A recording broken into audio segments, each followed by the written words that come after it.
Not since Paul Schrader's ill-starred Exorcist entry Dominion in 2004 has an exorcism-centric thriller taken itself quite so seriously as The Ritual.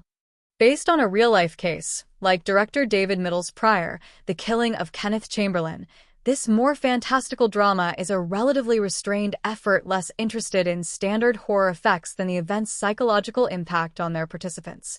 Nonetheless, its integrity and able performers only do so much to elevate a reluctant genre movie that emerges as rather dreary, not unlike Dominion, albeit minus theological discussions. With Al Pacino and Dan Stevens topping the cast, XYZ Films' release should lure in some genre fans. Still, their disappointment may be salved only by the thought that this is a definite genre improvement over the abysmal The Exorcist, Believer from 2 years ago. Middle's feature is billed as being based on the true story that inspired The Exorcist, though William Peter Blatty's original novel was purportedly more influenced by a 14-year-old Maryland boy's alleged demonic possession in the 40s. Here, the source is accounts of Emma Schmidt, a middle-aged Midwesterner who had already been tormented by inexplicable behaviors before being turned over to Catholic authorities in 1928 for emergency spiritual intervention. Because clergy involved documented the exorcisms, which took place over 4 months, her travails are still considered by believers as one of the strongest proofs for occult possession being an actual thing.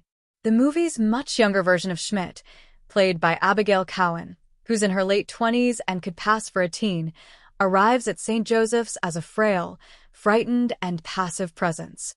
Nuns of the convent are tasked with her basic care, while parish priest Father Joseph Steiger, Stevens, is charged with keeping a written record of whatever occurs during her stay. All of them assume that Emma's true problem is psychiatric.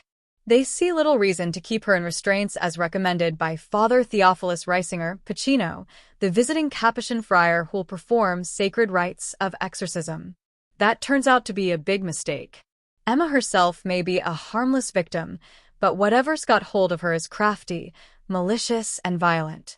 It's soon terrorizing the novices, in addition to targeting skeptic Steiger and young Sister Rose, Ashley Green, as weak links in the circle of faith.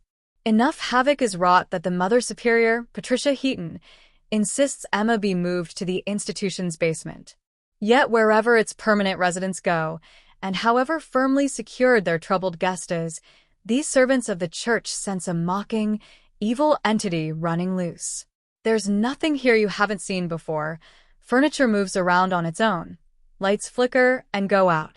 Emma's battered body shows evidence of cruel internal warfare, while the demon also inflicts grievous harm on others who foolishly get too close. That foul being knows things it shouldn't about our protagonists, imitating voices of dead loved ones to manipulate them.